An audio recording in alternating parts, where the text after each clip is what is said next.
C'est au XVIIe siècle que je vous entraîne dans un lieu exceptionnel de notre patrimoine culturel, la Comédie Française, le plus ancien théâtre d'Europe encore en activité, né officiellement il y a 344 ans jour pour jour, le 21 octobre 1680.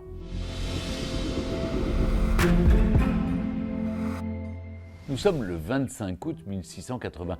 En ce début d'après-midi, Paris connaît une agitation inhabituelle. Des chaises à porteurs tentent de se faufiler dans les rues boueuses du 6e arrondissement entre des files continues de carrosses et de fiacres. Tous se pressent devant l'hôtel Guénégaud, dans l'actuelle rue Mazarine, pour venir applaudir la nouvelle compagnie de théâtre voulue par Louis XIV, la bien nommée troupe française des comédiens du roi. Cela fait 7 ans que l'hôtel de Guénégaud abrite la troupe de Molière depuis sa mort le 17 février 1673. Molière, en son temps, fut le chouchou de Louis XIV, qui, dès 20 ans, se régalait déjà de ses comédies, et s'était même produit en 1664 dans Le mariage forcé, déguisé en bohémienne. Autant vous dire que le roi a propulsé Molière dans la légende. Le génial Lagrange, qui dirige désormais la troupe, prépare la première édition des œuvres de Molière avec sa veuve, Armande.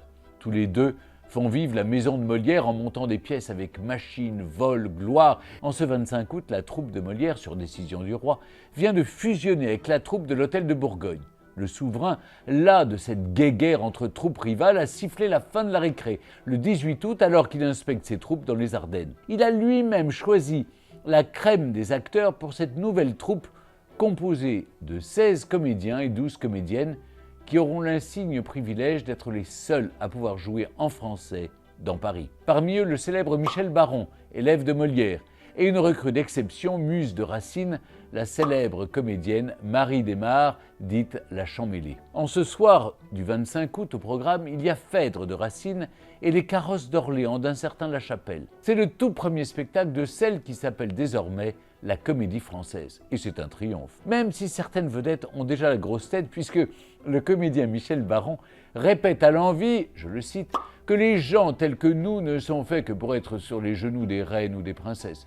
Il faut dire que, pour reprendre les mots du magicien de l'illusion comique de Corneille, à présent le théâtre est en un point si haut que chacun l'idolâtre. Et ce soir-là, la nouvelle troupe compte 1 millier d'entrées payantes, sans compter les mousquetaires et pages du roi qui rentrent sans bourse déliée, oui, sans payer si vous préférez. Et le 21 octobre 1680, il y a quelques 344 ans précisément, Louis XIV signe la lettre de cachet qui officialise la naissance de la Comédie Française, dont les comédiens ont l'obligation de, je cite, se perfectionner afin de rendre les représentations des comédies plus parfaites. Et hors de question de les confondre avec les comédiens italiens, qui eux aussi ont leur public. Quelques semaines plus tard, le 5 janvier 1681, 2 notaires informent les comédiens des royales instructions. On entre et on sort de la troupe que sur ordre du roi. Mais paradoxalement, comme l'explique un contemporain, c'est une vraie petite république autogérée qui s'installe entre comédiens. Chaque membre de la troupe, homme ou femme,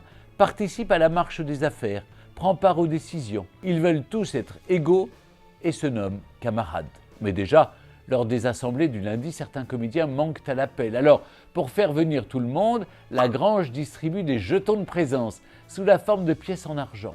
Côté face, on admire le profil bourbonien de Sa Majesté, tandis qu'au verso figure une ruche autour de laquelle volait un essaim d'abeilles et gravée autour la devise du français, comme on va l'appeler, Simul et Singulis, qu'on peut traduire sans trop exagérer par le célèbre « un pour tous ». Tous pour un. Les comédiens vont devoir rester unis pour affronter les censeurs qui émergent à la cour du roi Soleil. Le premier coup de théâtre de la jeune Comédie Française se déroule le 20 juin 1687. Le roi ordonne aux comédiens de quitter leur propre théâtre sous 3 mois.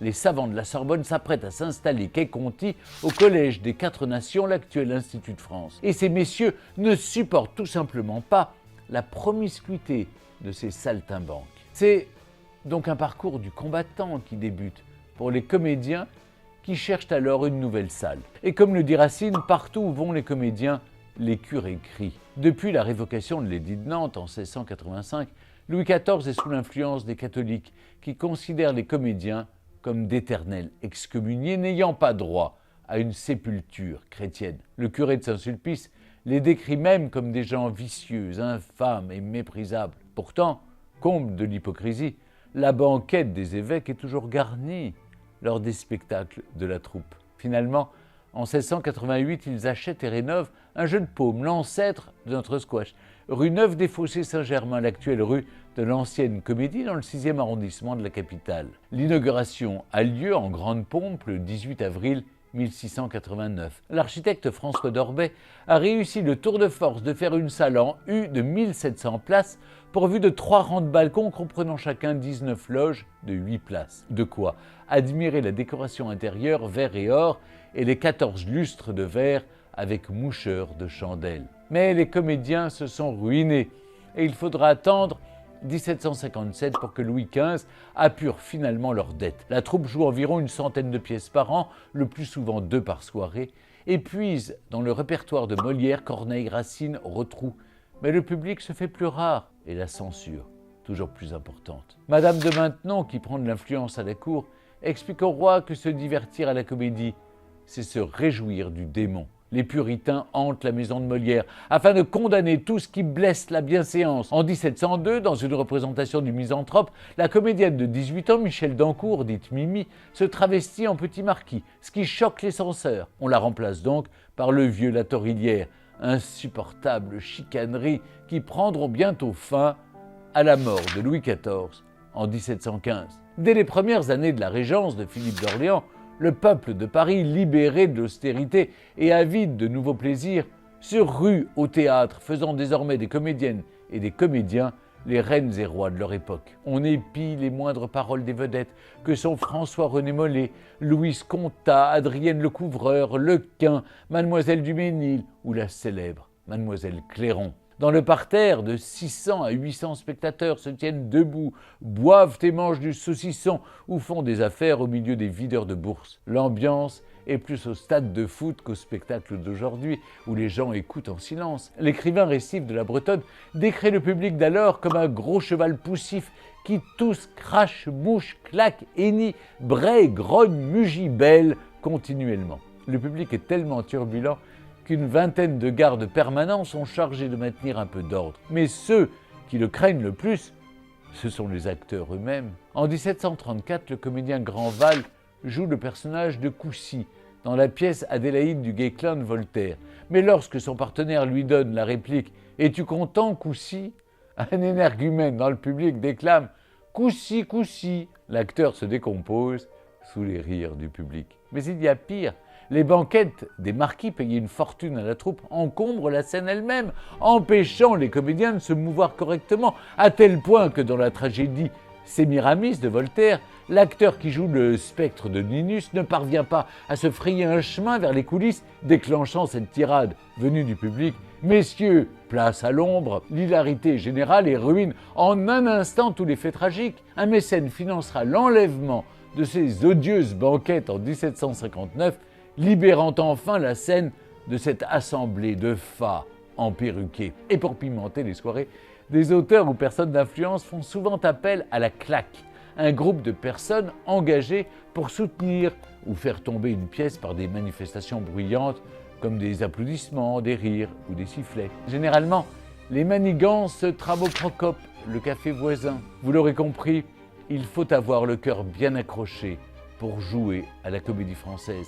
Et la moindre faiblesse d'un comédien peut précipiter sa chute, mais le caractère bien trempé de certains peut aussi les sauver. C'est le cas du comédien Marc-Antoine Legrand qui, au début du XVIIIe siècle, se fait siffler pour sa laideur. Oui. Il s'arrête alors de jouer et s'avance. « Messieurs, il vous est plus aisé de vous accoutumer à ma figure qu'à moi d'en changer. » Magnifique remise à niveau, non?